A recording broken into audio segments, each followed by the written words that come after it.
Some people seem to just know how to have a healthy relationship.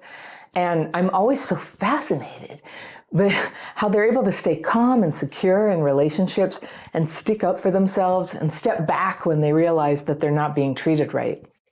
But not all trauma starts in childhood. Some people seem to develop it, the insecure attachment style, the distorted thinking, the total loss of their instinct for self-preservation. They develop it because of dating a person with trauma-driven symptoms. My letter today is from a young man I'll call Luke, and he writes, "Hi, Anna. Me and my ex started dating 2 years ago at college. We liked a lot of the same things, had similar hobbies, and held similar beliefs and viewpoints on life, so we clicked almost immediately. I've got my fairy pencil. I'm going to go through and circle things I want to come back to on a second reading, but let's read through Luke's letter and see what he's got going on. All right. As the relationship continued, she began to open up, and I learned about her abusive childhood. Both of her parents were emotionally abusive. Her dad is a controlling alcoholic, and her mother is codependent of my ex as a result. As the relationship continued, she began to open up, and I learned about her abusive childhood. Both of her parents were emotionally abusive. Her dad is a controlling alcoholic, and her mother is codependent toward my ex as a result. You can imagine all the horrible stuff she had to hear, see, and experience as a result of that dynamic. Despite her background, she was eager to pursue a relationship with me. Aside from the fact that we had no arguments, disagreements, or differences of opinion, everything else in the relationship seemed perfectly normal, or so I thought. During winter break, my ex went back to her abusive household. During that time, my ex began to have trouble with feelings of serious depression. As a result, she began emotionally distancing herself from me, not talking to me during social settings while seeming to converse with everyone else with ease, and she'd ignore my texts. Eventually, she broke up with me, saying that she loved me, but that she could not be in a relationship right now. Once the breakup started, her friends began to be really mean to me. I had to endure various actions and behaviors from her friends, such as the silent treatment, pretending I didn't exist in class, inviting my friends but not me to various social events, etc. I decided to remove these people from my social media and personal life as a result. Afterward, I tried to move on with life, focusing on my education, my sports. I play soccer for my school, attending social events with my friends, and applying for various internships over the summer. This worked, and I ended up getting an internship that taught me a lot of valuable skills. Lo and behold, my ex also ended up applying and got accepted to that very same internship. During the course of that internship, she was very nice to me, complimenting me and talking to me every chance she got. Eventually, I confronted her and asked her what she was wanting from me, as she had ignored me and pretended I didn't exist while we were both at school during the breakup. She ended up telling me about her depression, how she found a school therapist that she trusted and eventually began to conquer her depression. She also told me that she had removed a lot of the friends that had given me trouble before from her life because they had begun to experiment heavily with alcohol. She concluded by saying that she wanted to try to date me again. I responded by saying that I didn't want to try dating again until our internship was over. In addition, I requested that she ask me out if she still wanted to date me after the internship, since she had initiated the breakup. She followed through with both of my conditions, and we got back together after the internship. Okay. This second relationship felt a lot more normal than our first relationship. During this second attempt, my ex was more comfortable voicing her opinions, needs, and wants in the relationship, and it felt like she was her own person rather than just a reflection of me. There were still remnants of her childhood that showed up in our relationship and with friends, such as major people-pleasing, forgetting dates I had asked her out on, overworking and overbooking herself at the expense of our relationship, having trouble with accepting compliments and intimacy, for example, kissing, hugs, and cuddling. We both did not want to have sex until marriage. However, I could see that she had grown a lot over the course of the breakup, and I praised and encouraged her on those accomplishments. Yeah. In addition, we both began asking each other how we could support each other and be a better partner for one another every month, which allowed us, particularly me, to voice our wants, needs, and concerns in the relationship. Everything was smooth for the next 8 months. However, during the summer, my ex and I reapplied and got accepted to the same internship that we had held the previous year. The internship experience was hard for both of us, but especially for my ex because she witnessed and experienced a lot of events that triggered her emotionally. She was the summer program director that year, so she got to see just about every good and bad thing that happened at the internship. After the internship ended, she began to have concentration problems, anxiety and panic attacks, low self-esteem, and lots of irritation toward me and other people. Despite this, she kept telling me that she couldn't wait to see what our relationship held in store for us, fantasizing about our future together and asking if I'd considered any baby names I wanted to give my children. Sadly, shortly afterward, she wanted to break up again, telling me that she realized that she had not been dating me for marriage and that she wanted to be single forever. When I confronted her about her fantasizing the future and asking if those statements were lies, she blew up on me, becoming borderline emotionally abusive and saying a lot of hurtful, untrue statements. We have not spoken in person since. Her new friends began doing the same thing her old friends did after our first breakup, but at a much more intense level. Their behaviors ranged from the silent treatment and pretending I didn't exist to removing my flyers for a Bible study group I led and acting horrible to my friends. In one instance, one of her friends acted racist towards one of my friends and threatened to pull a knife on him if he ever mentioned his Native American heritage in conversation again. Whoa. As a result of her friends and their actions, I removed myself from any social situation where I might see or hear them. Unfortunately, this limited my social interactions to my roommates and my teammates, and due to my isolation, I ended up becoming depressed and eventually suicidal. Luckily, I found 2 counselors who have helped me to get back on my feet. I still get depressed sometimes, but I'm able to recognize that those thought patterns are not reality and are lies. I'm more or less in control of my life as a result. I have no idea how my ex is doing, but I'm concerned for her healing. After watching your videos on YouTube, I'm positive she's suffering from CPTSD. I have not reached out to her for fear that she may be still emotionally dysregulated, and I may make her dysregulation worse. In other words, I'm letting her heal on her own time without my influence. She has not contacted me either. Is there anything else I can do? Oh, Luke. What a hard situation. All right. I think I can help, but this is just a hard situation. It doesn't look very good. But let's see. I think a lot of people are going to really engage with this, and they will recognize in your ex people that they have gone out with. And I'll be very interested to see what they say in the comments on how things turned out over time. All right, so let's go over what I circled here. So you started dating 2 years ago in college. You know, everything in your letter, like I started out this video saying, I was just very impressed with you. You seemed really balanced. You seemed like you were able to pace yourself of getting to know someone. You set some boundaries. When she broke up with you, you didn't just rush right back in. You really kind of modeled for me and others what a healthy person looks like. And then I noticed after things wore on and she started treating you worse and worse, I saw the damage creep in. You know, I saw the trauma come into your thinking and your behavior.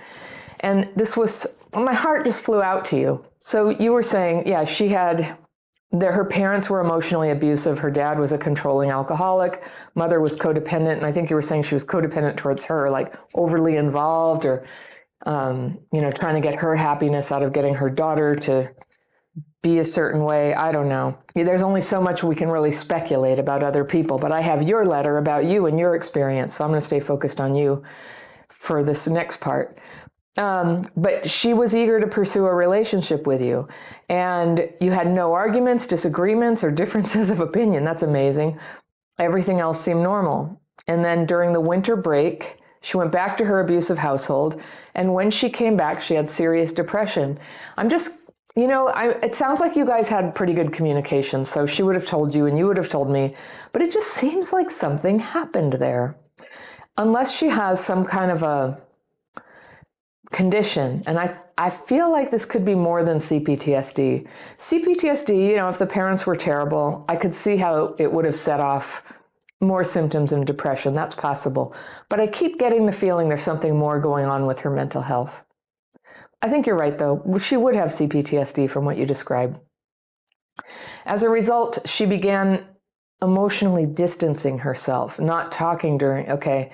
So this was interesting. A little bit, I have to question because I'm having, like you, I'm like, what happened here? What's going on? I'm not seeing it. But possibly, this often happens, you really liked her and she started pulling away from you. So she stopped talking to you in social situations. She would ignore your texts. Eventually she broke up saying that she loved you, but she couldn't be in a relationship right now. Is it possible that she just wasn't into you and you're hoping that this was a mental health thing? I don't know. Sometimes that happens in this dynamic. Or your assessment is what it is she's just really emotionally unstable. She was all over the place. She was really into you, then she'd get depressed, and then she would just treat you badly. But here's what really got to me is that her friends treated you badly. Now, if you had told me it happened once, I would have said, ooh, bad batch of friends. But it happened again, didn't it? And the only thing that we can conclude about that is that she trash talked you, that she tried to recruit them against you. And there's a phrase for that, right? Flying monkeys. And that's a trait of narcissists, that they recruit people to go out and attack people that they want to hurt. And I can't help but think of that. And I'll be interested to see in the comments if people notice this. She pretended you didn't exist in class, or the friends were doing that. They ignored you. And then she would invite your friends, but not you, to social events. Okay, that is emotional abuse. It's like the other stuff is really bad, but that just takes the cake. And that is a real narcissist move. I don't know. I see all the personality disorders here, and I'm not a therapist, so I can't diagnose her, but something is really wrong here. So you remove them all from your social media and your personal life. So good move. That's what a healthy person does when they end up, up against these people who are just abusive.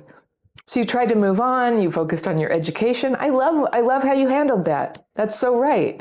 Went to social events, internships, and then you got an internship, and then she gets the internship. Okay. Now, one thing I've learned from talking to people on this channel is that's something narcissists do. They will sometimes go and copy what you do, and then often kind of poison the waters for you there. I don't know. During the course of that internship, she was really nice and she complimented you and talked every chance she got. Well, she didn't have you, right? And eventually you confronted her and asked her what she wanted. And she'd been ignoring you. And then she said she got rid of some of those mean friends, and they had been experimenting heavily with alcohol. I take it you guys come from a culture that's a lot less debauched than the culture I came from in college, which it was more than experimentation. It was drowning, for a lot of my friends. So she concluded by saying she wanted to try and date you again. Okay. So it's as if she changed out of this like yucky persona, Dr. Jekyll and Ms. Hyde, right? She changed out of that persona, and now she was like nice and getting it together and had an explanation for the problems. Maybe it was alcohol. Maybe you put up some boundaries. I loved your boundaries. Like, let's wait. Let's get through the internship. That's just so bad. Yeah. You're like a role model for the rest of us. Like, oh, that's how you do it. That's how you have a boundary. That's how you don't rush back in with somebody who hurt you. But then she did the asking, she met your conditions, and so you started dating again. And it felt normal at first. And so she was comfortable voicing her opinions. And so what's implied here is that she had had a hard time with it before. And I just hear you being nothing but supportive and glad for her to be able to express herself, voice her opinions, say what her wants and needs were. You still saw a little bit of this stuff, people-pleasing. So people-pleasing, it always sounds nice, but people-pleasing is a form of manipulating people, and it can be quite toxic. And so I know you don't deny that, but I'm just pointing it out. It's not a harmless little thing. And then forgetting dates that you had asked her out on. That's, and then overworking and overbooking herself to the expense of your relationship. So she didn't have time for you anymore. So she got into you and then she just started ghosting you again, just pulling away. And she couldn't accept compliments or intimacy. She sounds really troubled. By this point in your letter, I was like, this girl's not, she's not right now able to have a relationship. I can hear it. So you could see she grew a lot. So you're always looking for the bright side and believing in her, praised and encouraged her accomplishments. Gosh, you're going to make somebody a very good partner one day. I tell you that. Both began asking each other how we could support each other and be a better partner. You guys, that's amazing. So you did all that and it all sounded great. It went on for 8 months, but then in the summer, got the same internship, and this one was harder, and she witnessed and experienced stuff that triggered her emotionally. Okay. She was the summer program director, a lot of responsibility. So she got to see a lot more, and okay, I can understand how a person with trauma would get triggered by, it's not very specific here, but I assume she was seeing people's hard lives. And so then she started having concentration problems, anxiety and panic attacks, low self-esteem, lots of irritation towards you and other people. Yeah, all that stuff could be CPTSD, but this is again where I get the feeling, I think maybe something more is going on top of the CPTSD. So she kept telling you that she couldn't wait to see what your relationship held in store, fantasizing about the future, the baby names. Okay. When people have been dating for a couple of years and that happens, that's not crazy. But given that right afterwards, she just was like, dumped you, then what she was doing was future faking, making up a future, manipulating you with fancy future plans, probably because she knew that it would keep you engaged when she was treating you badly. So then she wanted to break up, and she said she realized she'd not been dating for marriage and she wanted to be single forever. What? Okay, so now like some ideas that go through my mind is a borderline personality, this like idealization, discarding. I don't know. It seems like quite the hodgepodge of things that do not work in a relationship in any case. So you confronted her and asked her if her future faking comments were lies, and she blew up and became abusive and said hurtful, untrue statements. And now her friends are just totally being abusive. So this is not a good person to date. I just want to say officially, not a good person. This is the second time she's turned people who you didn't even know against you, and making this racist comment at your friend and threatening to pull a knife on him. Like, I guess that wasn't her, that was her friend, but it's her pattern that she gathers these people around her to hurt you. Something is very wrong with this picture. And I can't help but wonder, like, is she having these drastic personality changes? Is it some sort of alcoholism thing that you don't realize? Is there something you don't realize about her? Or is there something you don't realize about you? And because you come off as so balanced and stable and like, how could anybody treat you this way? I'm not saying you're doing anything wrong, but something doesn't add up here. So then as a result of her friends and their actions, you removed yourself, good, and this limited your social interactions. And then because you were so isolated, you got depressed and eventually suicidal. And that's my point. If you let these people into your life who are emotionally abusive, next thing you know, now you have trauma. And I'm so sorry that it came to that for you, because you went in so strong and idealistic. And I'm really glad you're taking measures to recover from this. It's a reminder how much damage a bad partner can do. Some emotional abuse can go a long way to, really like make it difficult for you to move forward and cause the depression. So you have 2 counselors, they've helped you, thank goodness. You still get depressed, but you're able to recognize that the thought patterns are not reality and they're lies. Wow, you're strong. So you're more or less in control of your life as a result. Amazing. Then you said, I have no idea how she's doing, but I'm concerned for her healing. Okay, this is what I call the codependent flip. In this case, codependent being, you've now sort of hooked your well-being into her, whether you meant to or not. Will she be okay? Will she change? Will she be good to you? Will she recognize that you didn't mistreat her, that you didn't deserve that treatment? So now you're like hitched like a wagon to this runaway, train, this horse. Bad metaphors here, sorry, but she's just like a bucking bronco, and you're holding on here, and saying you're concerned. And I think sometimes that concern is masking actually an attachment. And a concern is something that you give yourself permission to feel, and you don't give yourself permission to feel sort of addicted and attached to her. So you said, after watching your videos on YouTube, I'm positive she's suffering from CPTSD, and I've not reached out to her for fear she may be still emotionally dysregulated, and I may make her dysregulation worse. I just want to suggest to you, Luke, like an even bigger reason not to reach out to her is because she treats you like crap. She's totally abusive. She's unstable. She can't be counted on. She's taken 2 years of your life where you're trying to give good, supportive friendship and love, and what she's dished back at you is some terrible treatment.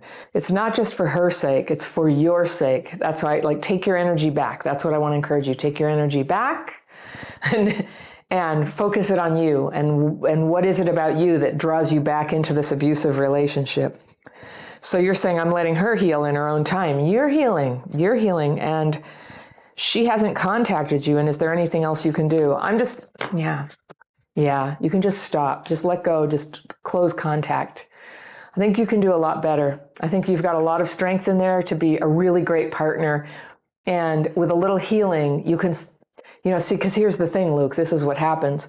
If you spend, the more time that you spend kind of hooked into a person such as this who's emotionally abusing you, and your mind keeps distorting things to go, somehow I can have control over this by being the bad guy, or I can help, or I can, but you don't have control over it. She's an out of control, abusive person, very unstable, not a good person to have kids with. All right. Maybe she'll change in the future. And if that ever happens, the future can talk to you about that. But right now, you're a young person, and I would strongly encourage you to cut off all contact with her.